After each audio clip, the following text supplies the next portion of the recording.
And welcome everybody to another edition of the Brody File. I'm just laughing. It's over. I mean, it is over. Donald Trump is going to be the Republican nominee. Hold on. I'm going to do the show like this. Here's why I'm doing the show like this, because it's been very tense. I've been very tense. I've been a little bit ornery around the office, but now I can relax, not because Donald Trump's the nominee, just because this whole process is over. So I'm going to do the show like this. I might even do it with I'm talking like, I'm going to do the whole show like this. Anyhow, Donald Trump, Indiana, culturally conservative Indiana, the heartland of the country, and Donald Trump crushes Ted Cruz, and Ted Cruz looks at his campaign staff and says, boys, it's time to pack it up. We're out. Here's Cruz. We gave it everything we've got, but the voters chose another path. And so, with a heavy heart, but with boundless optimism for the long-term future of our nation, we are suspending our campaign. But hear me now, I am not suspending our fight for liberty. As for the Donald, he was in a subdued moment actually after Indiana. Donald Trump was a bit humble. Wait, confirming I just said humble and Donald Trump in the same sentence. That is a first. Here's Trump thanking the evangelicals big league. Tonight I see that I won with the evangelicals. The evangelical vote was for Trump. And there's no greater honor, just no greater honor. We're going to work together for many, many years. We're going to make it so good. We're going to be saying Merry Christmas again. We're going to be saying, remember what? We're going to be saying. Donald Trump, believe me, he owes evangelicals big league. And why? Well, a little Brody File commentary.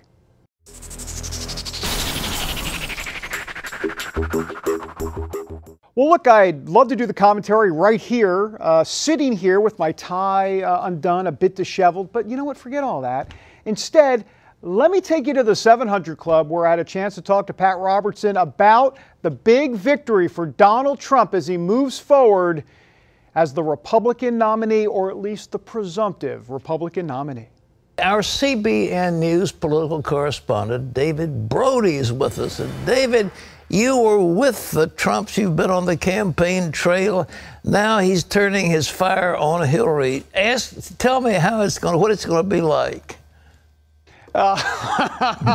It's going to be pretty intense, Pat. Boy, where do I even begin with Donald Trump?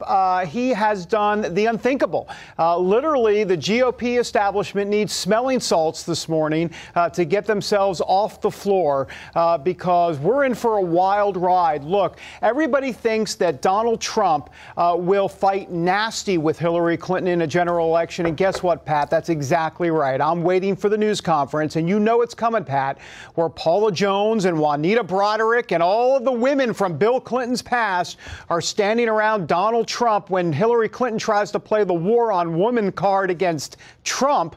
Trump's going to say, Hillary, I've got a few folks I'd like you to meet. And I think that's what we're in for, Pat, coming this fall. Look, you were out talking to voters. I do hope that you were talking to voters.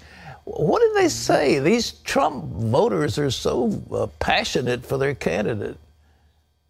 They're passionate because he breaks through that political correctness that's out there. They can't stand it. And oh, by the way, newsflash to America, evangelicals are part of that frustrated class of voter out there. I call them the sick and tired evangelical voters, Pat, who have, let's be honest here for a moment, propelled Donald Trump to victory. I know it's the secret, or the dirty little secret no one wants to talk about, but these are not just the nominal Christians, the culturally conservative Christians in quotes that Donald Trump is attracting. He is attracting, look at Indiana on Tuesday night. He attracted 35% of the weekly church-going crowd. So these are not just folks that are showing up for Easter and Christmas in church. These are actually weekly evangelicals who are sick and tired of politics as usual. And quite frankly, Pat, this is an indictment of the Republican Party. The fact that Donald Trump could be the nominee of the Republican Party really says a lot about the Republican Party Party, how they have decided for years and years, decades, if you will, to say, forget about it. We're not really going to listen to the voters. We're going to do our thing and basically drink the Potomac water. And indeed, evangelicals and others have said, you know what, we'll even go with Trump after all of this. Little Brody File commentary via videotape here on the Brody File. All right, when we come back, glitz, glamour, politics, scandal. I don't know, it's everywhere. White House correspondent Jenny in the B block was there. She had a front row seat. Back in a moment.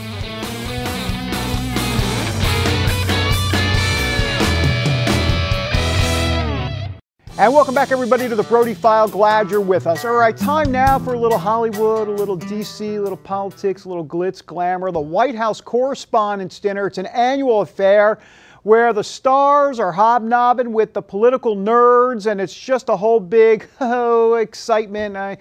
Whatever, been there, done that, kind of can't stand it. No, that's not true. I like it. But Jenny was there, Jenny in the B block, with the lowdown.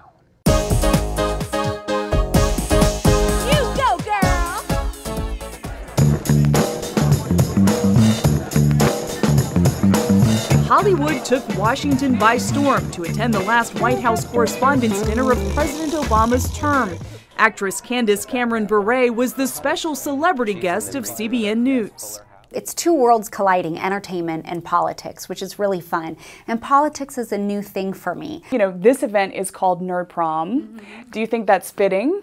I think that's a fun name, but I think being a nerd is cool, so I'll take it. She'll also take the success she's enjoying. Bure was recently nominated for an Emmy for her work as a co-host on The View, and this week she starts filming season 2 of Fuller House, the show starring Bure as DJ Tanner, all grown up from the original sitcom Full House. We love each other so much. We have so much fun, and we're all so grateful to be there. You've pushed back against some of your critics who watch the show and say, you know, kissing scenes, some of the wardrobe, some of the language isn't appropriate for a Christian actress or a Christian audience. I've been an actress for 35 years, and it's a part of my business. It's not that I don't think about every decision that I make and every script and every part that I play.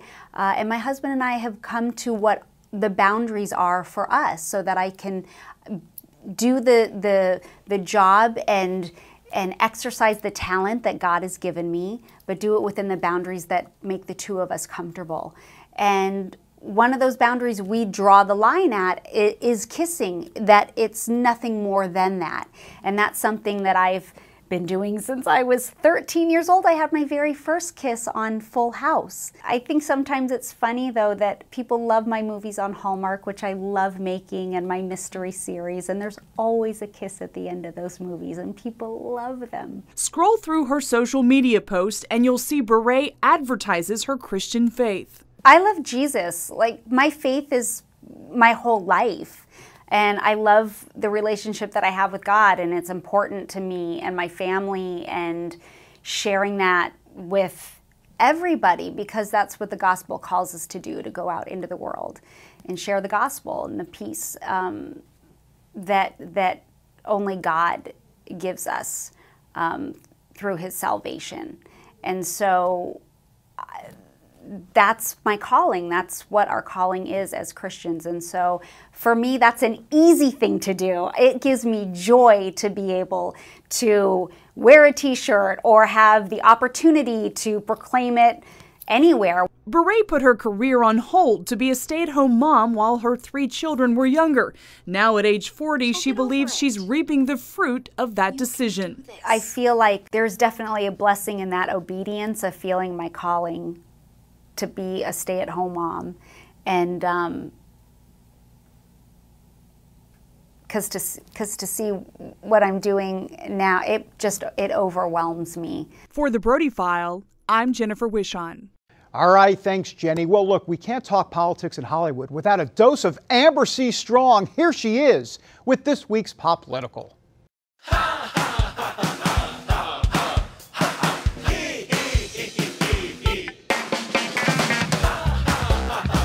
Hello! That was my Mrs. Doubtfire hello. Hello, Pop Political people. I missed you so much. Did you miss me? I can tell you one relationship where there is no love lost, and that is between Amal Clooney and Donald Trump. The famous humanitarian had some choice words for the presidential frontrunner. Clooney, who is a human rights lawyer, took issue at what she believes are Trump's views against Muslims and women. Clooney told the BBC, quote, "I think ultimately we are dealing with a primary season and not the full election.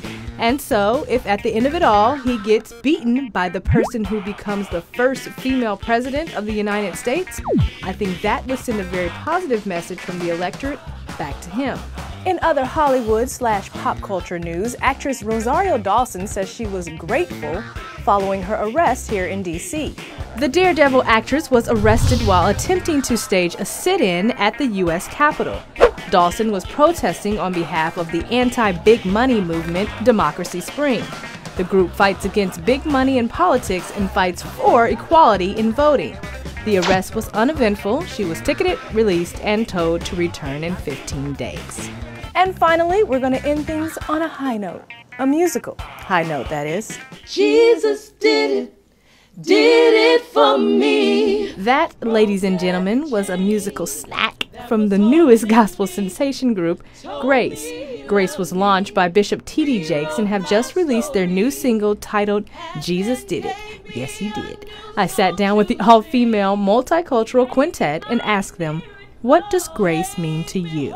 Grace for me means it doesn't matter what I've done. You know, we all have a past, and sometimes you can feel like your past is so dirty, but grace to me means it doesn't matter how low I go. Like, his love can always come and pick me up. Like, I can go so deep, but I'm never unreachable to him. So I operate in grace on a daily basis. So we are popping that question back at you. What does grace mean to you? Tweet me your answers at Amber C. Strong and at The Brody File on Twitter. That's it for this week's Poppolitical. I'm Amber C. Strong. Back to you. Amber C. Strong and doing that Poppolitical thing. She does that. She hosts the show. Come on, stop. Multi-talented. All right. By the way, no extra money. When we come back, Pastor Greg Young down in Texas. Who is he? You're going to meet him. We traveled down there to the Lone Star State. He's talking politics and spiritual revival. Back in a moment. And welcome back, everybody, to the Brody File. I'm a bit disheveled. It's because all of the tension has now been released because Donald Trump is the presumptive nominee, and I can relax because I can, I don't know, see my family and all that good stuff. Pastor Greg Young, boy, what a story, down in Kerrville, Texas. He is the host of the Chosen Generation radio show that is all over the country, and now he's really talking about not just politics, but the spiritual revival. In essence, it's Jesus plus politics. It's quite a story. You know, he was actually, boy, it had to be over 10 years ago, he was given a death sentence. He was expected to die, fatal disease. We're going to have more on that on the 700 Club. But here he is, alive today, preaching the good news of Jesus and also the good news of politics. On the Chosen Generation show, we had a chance to talk to him, and here's a little bit of what he had to say. I think that our nation right now is crying out for truth. We have watched this country for the last 50 to 60 years be fed lie after lie after lie.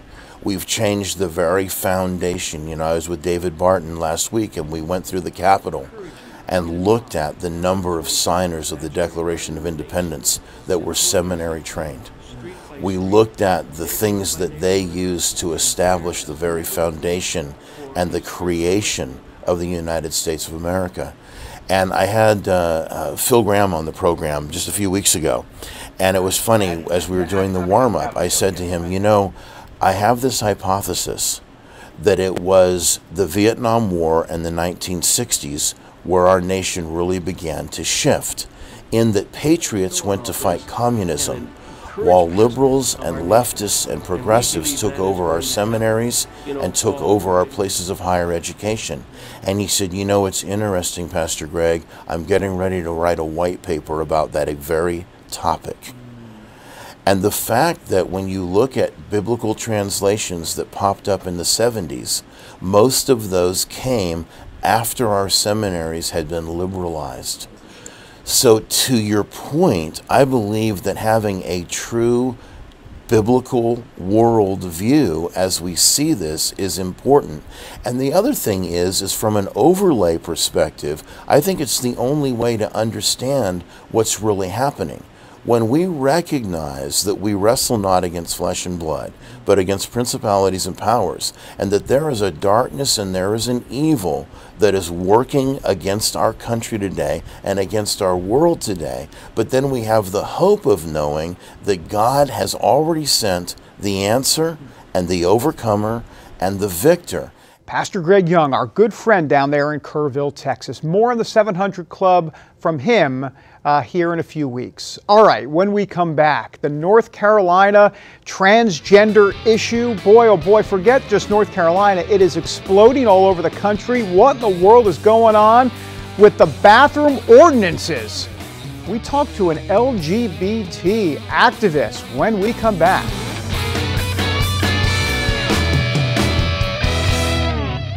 And welcome back, everybody, to the Brody File. Glad you're with us. A little disheveled because I just need to relax after all of the decompression moments that I've had since Trump is pretty much now the presumptive nominee. So I feel like I have to just kind of chill out a little bit. All right, Target. Transgender bathroom laws.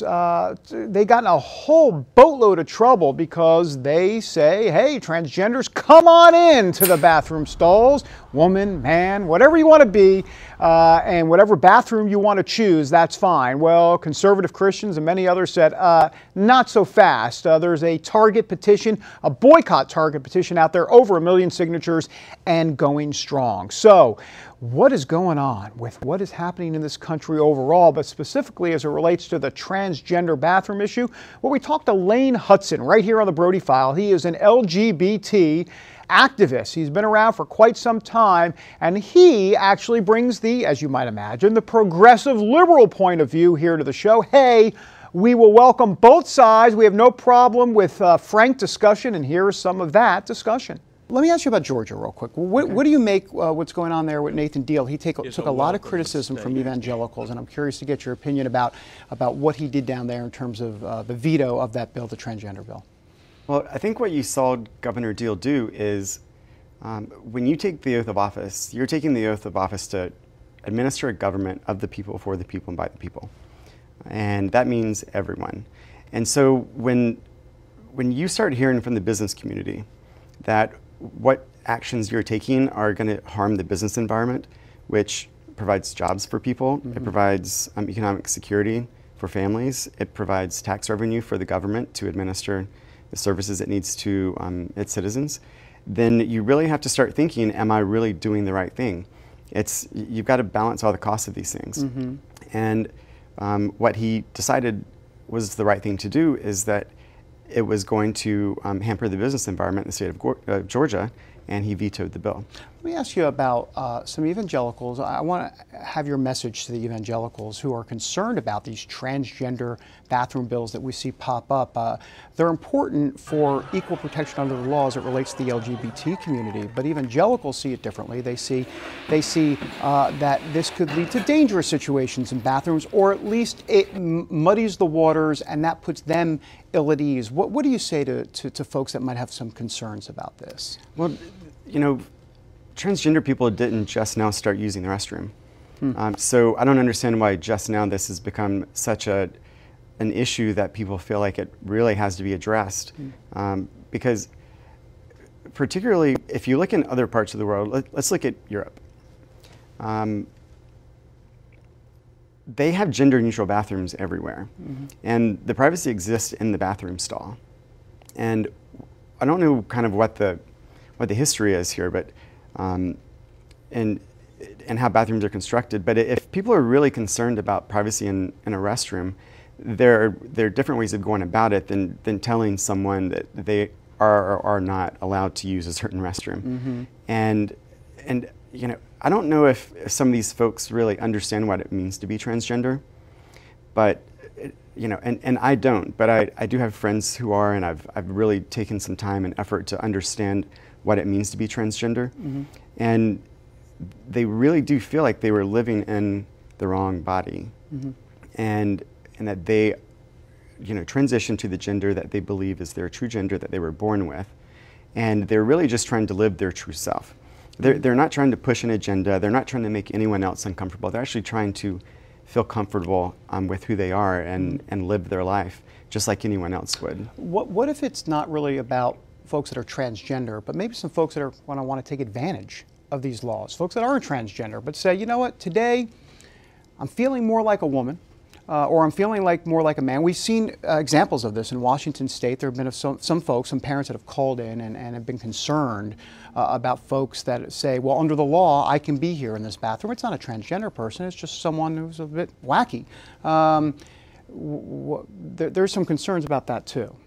Well, I think that those people are probably the same kinds of folks who should be arrested and either seek mental health treatment or be arrested for trying to take advantage of people in that situation. I hate these kinds of questions because they're kind of anecdotal and they're almost like one-offs. When what the real issue here is like what's the dignity that people should be afforded. And we're talking about folks who are trying to live lives, contribute to society, contribute to the economy, and everybody has to use the bathroom, and that's what we're trying to get across here. Lane Hudson here on the Brody File. Back in a moment with some closing comments. And welcome back, everybody, to the Brody File. All right, look, before we leave you, some quick final thoughts. Donald Trump is clearly now going to be the Republican nominee for president. I know, smelling salts moment for the GOP establishment. Deal with it. Pick yourself up off the floor. Where do we go from here? He's going to have to choose a vice president. Sources telling me could be Newt Gingrich. I know. Get your mind around that for a moment. By the way, that's 6 marriages between the two of them. Divide by 2, that's an average of 3 marriages for that ticket. Mike Huckabee as well, a potential on that list. And so we'll see. Be great if he could pick a woman. Yeah, good luck with that. Nikki Haley maybe, but she said some not nice things about Donald Trump along with many other Republican women. So we'll see. Look out for Marsha Blackburn in Congress from Tennessee, a potential dark horse. All right, that does it for us, everybody. Until next week, God bless. Have a great week.